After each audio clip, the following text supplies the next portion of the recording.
الحمد للہ والصلاة والسلام علی رسول اللہ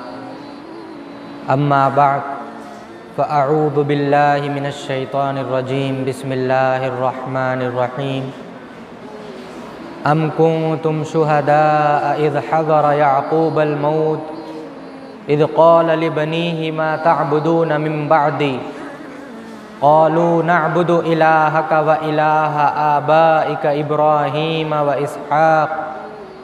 إبراهيم وإسماعيل وإسحاق إلها واحدا ونحن له مسلمون. وقال تبارك وتعالى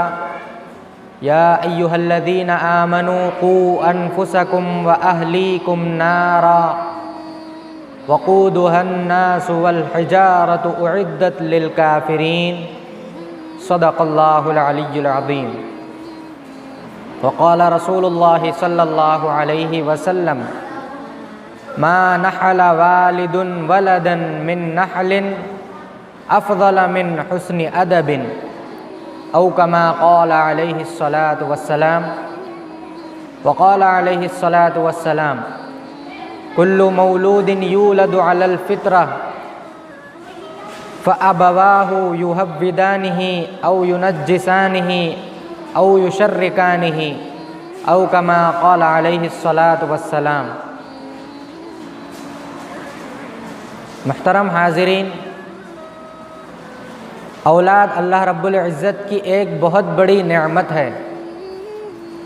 اور اس نعمت کا اندازہ، اس کی قدر و قیمت ان لوگوں سے پوچھئے جو ہزاروں آرزوؤں اور تمناؤں کے بعد بھی اس نعمت سے محروم ہیں. یوں تو اللہ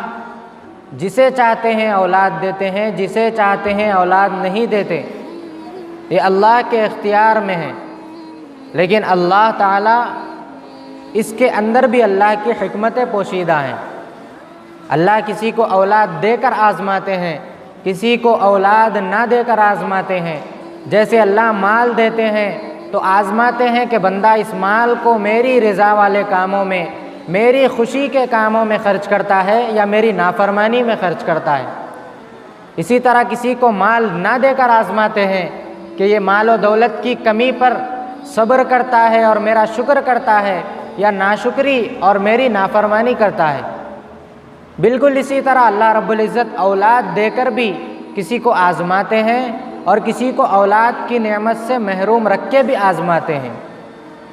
اور اولاد کی نعمت بہت بڑی نعمت ہے.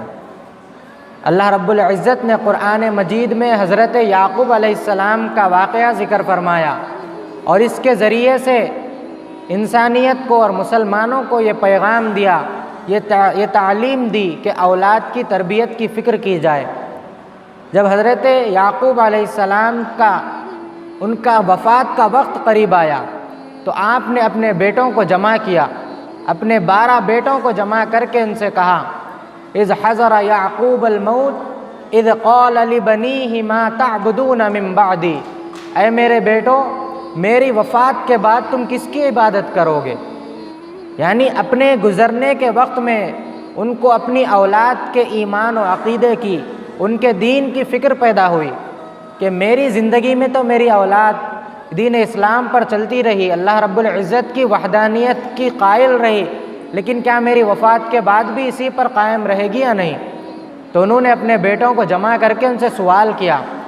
اب چونکہ انہوں نے اپنی اولاد کی تربیت اتنی اچھی کی تھی تو اولاد نے جواب دیا قالوا نعبد الہک وإلہ آبائک ابراہیم واسماعیل واسحاق الہا واحدا، کہ اے ہمارے والد، ہم اس اللہ کی عبادت کریں گے جو آپ کا رب ہے اور ہمارے باپ داداؤں، یعنی ہمارے باپ داداؤں ابراہیم علیہ السلام، اسماعیل علیہ السلام، اسحاق علیہ السلام کا رب ہے جو کہ ایک معبود ہے، ہم اس کی عبادت کریں گے. وَنَحْنُ لَهُ مُسْلِمُونَ، اور ہم اللہ ہی کے فرما بردار رہیں گے. تو جب اللہ رب العزت اس کے ذریعے سے امت کو پیغام دے رہے ہیں، امت کو یہ سکھا رہے ہیں کہ تم بھی اپنی اولاد کی فکر کرو، ان کی تربیت کی اور ان کی اچھے سے اچھی تربیت کی فکر پیدا کرو. اور پیارے آقا صلی اللہ علیہ وسلم کا مبارک ارشاد ہے، آپ نے فرمایا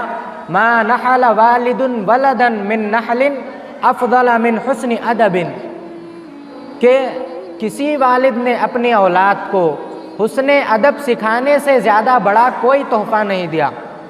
آج والدین بچوں کو اپنے تحفے دیتے ہیں، بچوں کی ضروریات کی فکر کرتے ہیں، اس کے آرام کی، چین کی، سکون کی اور ہر طرح کی ضروریات کی فکر کرتے ہیں کہ میرا بچہ اچھے سے اچھا کھائے، اچھے سے اچھا کپڑا پہنے، اچھے اسکول میں تعلیم حاصل کرے، اس کو کھیلنے کے لیے اچھے اچھے کھلونے لا کر دیے جائیں، سب کچھ فکر کرتے ہیں، سب کچھ تحفے تحائف دیتے ہیں، لیکن اللہ رب العزت کے پیارے حبیب نے فرما دیا کہ حسن ادب اپنی اولاد کو سکھانا ان تمام تحفے تحائف دینے سے بہتر ہے۔ سب سے بڑا تحفہ یہ ہے کہ اپنی اولاد کو ادب سکھایا جائے، تربیت اچھی کی جائے، ان کو بہترین انسان بنایا جائے۔ تو اس لیے اللہ رب العزت کے پیارے حبیب صلی اللہ علیہ وسلم کا دوسری جگہ ارشاد ہے کہ اپنی اولاد کو ادب سکھانا یہ 1 ساعت صدقہ کرنے سے بہتر ہے۔ یعنی صدقہ و خیرات میں کوئی 1 سا جو ہے کسی مدت ایک متعین چاول یا کچھ بھی خیرات کرے، اس سے بہتر ہے کہ اپنی اولاد کو ادب سکھائے، اپنی اولاد کو علم دین سکھائے اور اس کے علم دین کی فکر کی جائے۔ اور اولاد یہ بڑھاپے کا سہارا ہوتا ہے، اور اولاد سے ماں باپ کی امیدیں اور ان سے آرزوئیں وابستہ ہوتی ہیں کہ میری اولاد بڑھاپے میں میرا سہارا بنے۔ جس طرح ماں باپ نے بچپن سے اپنی اولاد کے لیے مشقتیں برداشت کی، اس کے بچپن سے لے کر اس کی تعلیم و تربیت کی، اس کی جوانی تک اس کو کھلایا پلایا، اس کی پرورش کی، تو اولاد کی بھی ماں باپ کی بھی یہ آرزو ہوتی ہے، اولاد سے امید ہوتی ہے کہ میری اولاد میرے ساتھ حسن سلوک کرے، میرے بڑھاپے میں میرا خیال رکھے۔ تو جب ہم اولاد سے یہ آرزوئیں رکھتے ہیں، اولاد سے یہ امید رکھتے ہیں، تو پھر یہ ہمارے ہاتھ میں ہے کہ اپنی اولاد کو جیسا چاہیں بنائیں۔ اگر اپنی اولاد کو دیندار بنائیں گے تو وہی بڑھاپے میں ہمارا سہارا بنے گی، لیکن اگر اپنی اولاد کی ہم تربیت کی فکر میں کوتاہی کریں گے، غفلت کریں گے، تو پھر بڑھاپے میں ہم افسوس کریں گے۔ بڑھاپے میں ہم کو کف افسوس ملنے کے سوا ہمارے پاس کوئی چارہ نہیں ہوگا۔ اور اپنی اولاد کی مثال بالکل ایک کھیت کی طرح ہے۔ جس طرح چھوٹے بچے ہوتے ہیں وہ ایک چٹیل زمین کی طرح ہوتے ہیں، آپ اس کے اندر کھیت کی زمین کے اندر جو بیج آپ بوئیں گے آپ کو وہی اس کا پھل ملے گا۔ اب اگر اپنی اولاد کے آپ بچپن میں اس کی پیدائش سے لے کر اس کی ایسی تربیت کریں گے، نیک اس کو بنائیں گے، تو اس کا ثمرہ اور اس کا پھل آپ کو بڑھاپے میں تو ملے گا ہی، آخرت میں بھی آپ کے لیے یہ اولاد باعث نجات اور شفاعت ہوگی۔ لیکن اگر ہم اولاد کی تربیت میں کوتاہی کریں، غفلت کا شکار رہیں، اس کی دینی تعلیم میں کوتاہی کریں، تو پھر بڑھاپے میں بھی ہمیں نقصان ہوگا، بڑھاپے میں بھی ہم روتے رہیں گے، اور آخرت میں بھی ہمارے لیے نقصان ہوگا۔ آخرت میں ہمارے بارے میں ہم سے پوچھا جائے گا کہ تم کو اولاد دی تھی، تم نے اس کی کیا تربیت کی؟ حدیث میں آتا ہے کلکم راع وکلکم مسئولون عن رعیتہ، کہ تم سب کے سب نگران ہو اپنے گھر والوں کے، جو بھی گھر کے ذمہ دار ہو ان کو کہا جا رہا ہے تم اپنے گھر والوں کے نگران ہو، اور تم سے کل قیامت کے دن ان کے بارے میں پوچھا جائے گا کہ تم نے ان کی نگرانی کی تھی، تربیت کی تھی یا نہیں کی تھی۔ تو اس لیے امام غزالی رحمۃ اللہ علیہ اور بڑے بڑے بزرگان دین نے اولاد کی تربیت کی طرف بہت توجہ دلائی، اور خود اللہ رب العزت نے اور آپ صلی اللہ علیہ وسلم نے بے شمار احادیث میں اس کی جانب ہم کو توجہ دلائی اور اس کی فکر پیدا کرائی۔ حضرت امام غزالی رحمۃ اللہ علیہ کا قول ہے کہ بچے بالکل ایک خالی کتاب کی طرح ہوتے ہیں، اس کے اندر ہم جو لکھیں گے ہم کو وہی کام آئے گا۔ اگر ہم بچوں کے ذہن میں بچپن سے اللہ رب العزت کی محبت، اللہ کے پیارے حبیب کی محبت، آپ کی سنتوں کی محبت، دین کی فکر اور نمازوں کی اہمیت اور تمام دین کی باتیں ان کے دلوں میں بٹھائیں گے، جب ان کے دلوں میں اس کو پیوست کریں گے تو وہ بڑے ہو کر بھی دین پر مضبوطی سے چلیں گے، بڑے ہو کر بھی دین پر عمل کریں گے۔ آج اسکولوں میں ہم بچوں کو تعلیم کے لیے بھیج رہے ہیں، اور بے شمار اسکول ایسے ہیں جو آج یورپ کے کلچر سے متاثر ہیں، جس کے اندر مغربی تہذیب سے اور وہاں کے کلچر سے متاثر لوگ موجود ہیں، اور بچوں کی ذہن سازی کی جا رہی ہے، بچوں کو دین اسلام سے متاثر اور ان سے متنفر کرنے کی کوشش کی جا رہی ہے۔ بچوں کے ذہنوں میں دین اسلام سے نفرت کو آہستہ آہستہ ڈالا جا رہا ہے، اور ان سب کی وجہ یہ ہے کہ ہم اس کا علاج نہیں کر رہے ہیں۔ جب ہم بچوں کو اسکول بھیج رہے ہیں تو وہاں پر جو زہر ہمارے بچوں کے دلوں میں، ان کے ذہنوں میں ڈالا جا رہا ہے، ہم اس کا تریاق نہیں ڈھونڈ رہے، ہم اس زہر کا علاج نہیں کر رہے ہیں۔ اس کا زہر کا علاج یہ ہے کہ اپنے بچوں کو دوسرے اوقات میں دینی تعلیم سکھائی جائے، ان کو قرآن سکھایا جائے، ان کو سیرت پڑھائی جائے، ان کو اولیاء اللہ کے واقعات پڑھائے جائیں۔ تو جب اسکول میں جو پڑھایا جائے گا اس کے خلاف ہم ان کو جب اچھی باتیں سکھائیں گے تو پھر وہ ان کے زہر سے بچ جائیں گے۔ اور اسی کو حدیث میں بیان فرمایا گیا، کل مولود یولد علی فطرت الاسلام، کہ ہر بچہ دین اسلام پر پیدا ہوتا ہے۔ یعنی جتنے دنیا میں بچے پیدا ہوتے ہیں، چاہے وہ یہودی کا ہو، عیسائی کا ہو، کسی بھی مذہب کا ہو، لیکن اس بچے کی فطرت کے اندر اسلام موجود ہوتا ہے۔ اس بچے کی فطرت میں یہ بات ہوتی ہے کہ اللہ رب العزت ایک ہے اور ایک اللہ کی عبادت ہونا چاہیے، لیکن فَأَبَوَاهُ يُهَوِّدَانِهِ أَوْ يُنَصِّرَانِهِ أَوْ يُمَجِّسَانِهِ أَوْ يُشَرِّكَانِهِ۔ ماں باپ اس کو بگاڑتے ہیں، چاہے ماں باپ یہودی ہوں تو یہودی بنا دیتے ہیں، ماں باپ نصرانی ہیں، عیسائی ہیں، بچے کو عیسائی بنا دیتے ہیں، مجوسی ہیں مجوسی بنا دیتے ہیں، مشرک ہیں تو مشرک بنا دیتے ہیں۔ تو اللہ رب العزت ہر بچے کو فطرت پر پیدا کرتے ہیں۔ تو معلوم ہوا کہ ماں باپ کی تربیت کا اولاد کے لیے ایک بہت بڑا اس کے اندر دخل ہے۔ اولاد کی تربیت میں ماں باپ کی بہت بڑی ذمہ داری ہے اور ان کا بہت بڑا ایک کام ہے۔ تو اس لیے اپنی اولاد کی ہم زیادہ سے زیادہ دینی تربیت کی، ان کے اخلاقیات کی فکر کریں۔ لیکن اگر ہم اس کی فکر نہ کریں تو پھر وہی بڑھاپے میں ہم کو اس کا نتیجہ اور اس کا پھل ملے گا، اور یہ اسی کے منفی اثرات ہم پر پیش آئیں گے۔ اگر ہم اولاد کو اچھے سے اچھا کپڑا بھی پہنا دیں، اچھے سے اچھی ضروریات بھی ان کی پوری کر دیں، لیکن ان کو آخرت کا ہم آرام نہ دیں تو پھر کل قیامت کے دن ہم کو یہ اولاد ہمارے گریبان پکڑے گی۔ تو اس لیے ہم بچوں کی دنیاوی ضروریات کے ساتھ ساتھ ان کی دینی ضروریات، ان کی دینی تعلیم و تربیت کی ضرور فکر کریں۔ جب ہم بچے کو اسکول بھیج رہے ہیں، دینی تعلیم، دنیاوی تعلیم پر خرچ کر رہے ہیں، تو ضرور دنیاوی تعلیم پڑھائیں۔ کوئی بھی علماء اس کو منع نہیں کرتے، دنیاوی تعلیم حاصل کرنا ضروری ہے، وہ بھی وقت کی ضرورت ہے، لیکن دینی تعلیم حاصل کرنا اس سے بڑی ضرورت ہے، اس سے زیادہ اہم کام ہے۔ اور اللہ کے پیارے حبیب صلی اللہ علیہ وسلم نے فرمایا، طلب العلم فریضۃ علی کل مسلم و مسلمہ، کہ علم دین کا حاصل کرنا ہر مسلمان پر، ہر مسلمان ہو، مرد ہو، عورت ہو، سب پر فرض ہے۔ جیسے نماز فرض ہے، روزہ فرض ہے، زکوٰۃ اور استطاعت ہو تو حج فرض ہے، اسی طرح علم دین بھی فرض ہے۔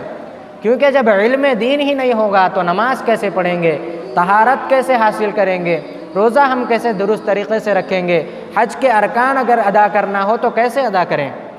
تو بنیادی جو ضروری دین کا علم ہے وہ فرض عین ہے ہر مسلمان پر، ہر مسلمان کی ذمہ داری اور اس پر فرض ہے کہ میں طہارت کے مسائل حاصل کروں، غسل کے فرائض، اس کے مسائل، اس کے ضروری احکام حاصل کروں، اور اس کے طہارت کے مسائل، وضو کے مسائل، نماز کے مسائل، تمام ضروری چیزوں کے مسائل حاصل کرنا ہر مسلمان پر فرض ہے۔ اور سب سے زیادہ اپنے بچوں کو بچپن سے ہی اگر ہم سکھائیں گے تو وہ بچے بڑے ہو کر دین پر پکے مضبوطی سے چلنے والے بنیں گے، پھر وہی اپنے بچوں کو دین سکھاتے رہیں گے۔ تو یہ بچے قوم کا مستقبل ہوتے ہیں، یہ قوم کا فیوچر ہوتے ہیں۔ اگر ہم ان پر محنت کر کے ان بچوں کی صحیح تربیت کریں تو پھر یہی بچے پوری نسل کے اصلاح کا ذریعہ بن سکتے ہیں، پوری نسل کو سدھارنے کا یہ ذریعہ بن سکتے ہیں۔ تو اس لیے ہم تمام کو چاہیے کہ اپنے جو چھوٹے بچے ہیں ان کی تعلیم و تربیت کی زیادہ سے زیادہ فکر کریں، ان کو ادب سکھائیں، ان کو ہر چھوٹی چھوٹی ادب کی چیز، چھوٹی چھوٹی سنتوں سے ان کو سکھا کر ان کو عادات ڈالیں۔ خود اللہ کے پیارے حبیب صلی اللہ علیہ وسلم نے ایک مرتبہ ایک ایک صحابی کے گھر تشریف لے گئے۔ وہ صحابی چھوٹے تھے، وہ بڑے ہونے کے بعد اپنا ایک واقعہ نقل کر رہے ہیں کہ جب میرے گھر میں حضور صلی اللہ علیہ وسلم تشریف لائے تھے تو میری والدہ نے مجھے بلایا اور کہا کہ ادھر آؤ، میں تمہیں ایک چیز دیتی ہوں۔ تو میں اپنی والدہ کے پاس آیا تو آپ صلی اللہ علیہ وسلم نے پوچھا کیا تم ان کو واقعی کوئی چیز دینے والے تھے یا تم نے ایسے ہی ان سے کہا تھا؟ تو ان کی والدہ نے کہا کہ میں اس کو ایک کھجور دینے کے لیے بلائی تھی۔ تو آپ نے فرمایا اگر تم ان کو کوئی چیز نہیں دیتی بلا کر تو تمہارے نامہ اعمال میں ایک جھوٹ کا گناہ لکھا جاتا۔ اس سے معلوم ہوا کہ بچوں کو مذاق میں بھی جھوٹ نہ بولا جائے، بچوں کو بچپن سے ہی سچائی کی اہمیت بتائی جائے، ان سے مذاق میں بھی ہم جھوٹ نہ بولیں۔ اور اللہ کے پیارے حبیب صلی اللہ علیہ وسلم نے ایک بچے سے فرمایا اے بیٹے ادنو، قریب ہو جا اور اپنے دائیں ہاتھ سے کھاؤ، اپنے سامنے سے کھاؤ، اپنے سیدھے ہاتھ سے کھاؤ۔ تو اللہ کے نبی نے خود بچوں کی تربیت کر کے بھی ہمیں سکھایا کہ بچوں کی تربیت کیسے کی جائے۔ جب 7 سال کا ہو جائے تو اس کے بارے میں حکم دیا گیا کہ ان کو نماز کا حکم دو، نماز کی ان کو عادت ڈالو۔ جب 10 سال کا بچہ ہو جائے تو فرمایا گیا کہ اگر نماز نہ پڑھے تو سختی کرو، اس کو تھوڑی سی مارو تاکہ اس کے اندر نماز کی عادت پیدا ہو، تاکہ یہی بچہ جب بالغ ہو جائے، بڑا ہو جائے تو نماز کی اس کے اندر عادت ہو اور یہ نماز پابندی سے پڑھے۔ اور اسی طرح بچوں کی تعلیم و تربیت کی بے شمار احادیث میں فضیلت آئی ہے، اور فرمایا اللہ کے نبی نے کہ انسان مر جاتا ہے، اس کے پیچھے اس کو 3 چیزیں ایسی ہوتی ہیں جو اس کو ثواب اس کا ملتا رہتا ہے۔ نمبر 1 صدقہ جاریہ، کہ کسی جگہ پر اس نے کوئی ایسا کام کیا جس کا لوگ استعمال کر رہے ہیں، کسی جگہ پر اس نے غریبوں کو مدد کر دی، یا کسی جگہ پر مسجد میں کوئی تعمیری کام کر دیا یا مسجد بنا دیا، تو جب تک وہ کام ہوتا رہے گا، لوگ جب تک اس چیز کو استعمال کرتے رہیں گے، موت کے بعد بھی اس کو ثواب ملتا رہے گا۔ تو نمبر 2 وہ علم جس سے لوگ نفع اٹھائیں، جیسے بڑے بڑے علماء کرام نے ایسی کتابیں لکھ دی ہیں جس کو آج تک لوگ پڑھ رہے ہیں۔ تو جتنے لوگ اس کتابوں کو، ان علم کو پڑھیں گے، ان تمام کا ثواب ان لکھنے والوں کو ہوگا، اس علم سکھانے والے کو ہوگا۔ اور نمبر 3 اللہ کے نبی نے فرمایا کہ وہ نیک اولاد جو اس کے لیے دعا کرتی رہے، یہ بھی اس کے لیے موت کے بعد بھی نجات کا ذریعہ ہے کہ اپنی اولاد کو ایک آدمی نے دیندار بنایا، اس کو دینی تعلیم سکھائی اور اس کا انتقال ہو گیا، اب وہ اولاد اس کے مرنے کے بعد روزانہ اس کے لیے دعا کرتی ہے، روزانہ اس کے لیے قرآن کی تلاوت کر کے ایصال ثواب کرتی ہے، تو سوچئے آخرت میں بھی اس کے لیے نجات ہے۔